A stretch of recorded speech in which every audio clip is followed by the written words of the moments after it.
Hi, I'm Dana with Loose Leashes Dog Training. I wanted to make a video explaining why in the world it is so important to boost your dog's confidence. Confidence building is something that I'm constantly talking about. I'm constantly throwing out some tips on how to make your dog become more confident and how to socialize them and all exposure and all that kind of stuff. But it dawned on me recently that not everybody understands why in the world it is so important to build your dog's confidence, and why does it matter if your dog likes other dogs and all that kind of stuff. So I just thought I would put a list together of reasons why your dog should be, why you want your dog to be more confident. Some people believe that since dogs are okay inside their house, then what's the big deal if they like other dogs? What's the big deal if they can play with other dogs and all that kind of stuff? But it actually really is a big deal. So I thought I would explain some benefits of why it's such a big deal and what happens when your dog is not confident and when you have an insecure, nervous dog. So I kind of just put together a list. It's a little bit messy, but instead of typing it all out, I thought I'd make a video about it. So nervous, insecure dogs are going to bark at everything that walks past your house. If your dog sees that everything is a threat to them because they're nervous, then anything that appears in front of your house is going to be a problem. Not saying that confident dogs don't do this, but this is way more common in dogs that are insecure, nervous, fearful type dogs. So these type of dogs are going to bark or lunge at anything, such as people who come inside your house, the mailman, the UPS, people just walking their dogs. Insecure dogs are most likely going to be reactive to golf carts and just kids walking by. Insecure dogs are going to bark at all these things because they deem them as a threat. They might also just try to run and hide from those things as well, which is another problem. But again, dogs that are insecure are going to have issues with all of these types of things. Insecure dogs are much more likely to have separation anxiety, because if they are very, very, very obsessed with you and they don't really like a lot of other things like dogs and other people, then they're going to be following you around 24/7. They're not going to be able to get good sleep during the day, and they're constantly going to be neurotic. Nervous dogs pee a lot when they're nervous. People walk inside your house and the pee just starts coming out because they are nervous and they don't know how to handle it. That's not fun. Traveling with a nervous, anxious dog is never fun. They don't want to be in the car. They don't want to be out of the car. They don't want to leave their bubble. So traveling with them is always going to be more difficult if they're nervous, anxious, fearful type dogs. If you ever want to have a dog that you could bring out to dinner, sit at a cafe, walk through Lowe's with, it's going to be way more difficult with a nervous, anxious dog. Those dogs don't want to be there, and if they are there, they're constantly getting up and down, they're looking around, they're panicked, and they're not happy. If you want to have play dates with friends, with other dogs, if your dog is not socialized well with other dogs, well, that's not going to go good, because they're probably going to hide from them, they're going to fight with them, they're going to bark at them, and they're not going to want to be around them. If you have family or friends with children, a lot of nervous, anxious dogs don't want anything to do with kids.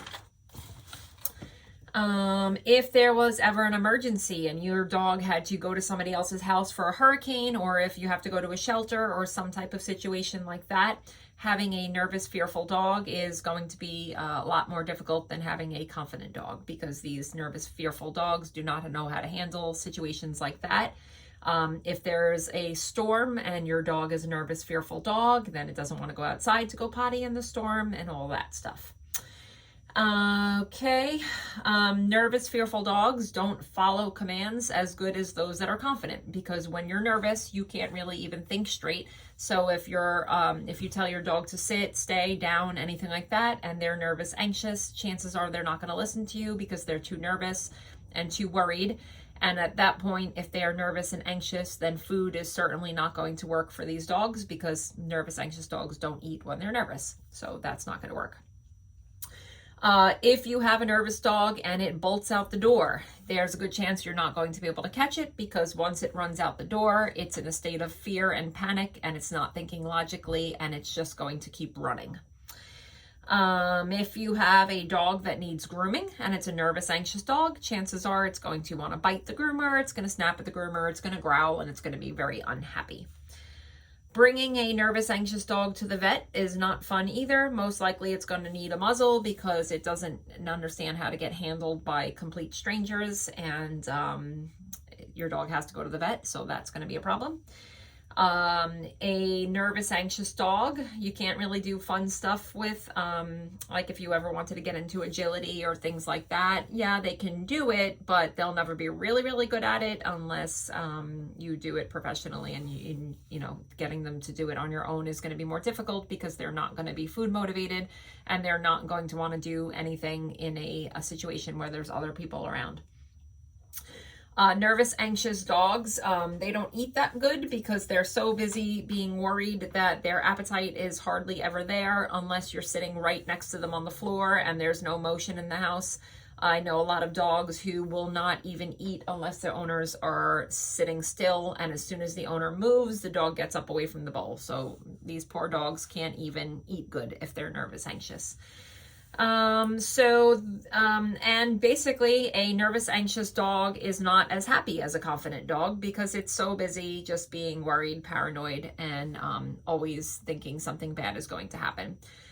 So when I post things, tips about exposing your dog and confidence building and agility and socialization and bringing dogs places and pack walks and all that good stuff, there's a reason for it, and there's many reasons for it. And basically having a dog that is only happy inside of its bubble is not going to be enjoyable unless you're totally okay with never leaving your bubble or never having anybody enter your bubble.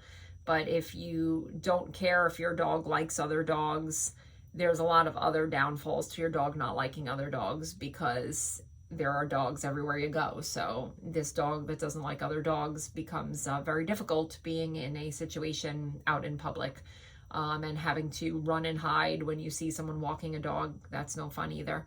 So I hope that helped. I hope you understand the benefits of socializing and building confidence in your dog, and that there's a reason why I feel so passionately about this. Unfortunately, I work with an extreme number of dogs that are very, very, very, very neurotic, and building their confidence and socializing and exposing them even at a later age in life is it's totally worth it because your dog will be way more happy and way more balanced. Okay, thank you very much. Dana Conway, Loose Leashes Dog Training.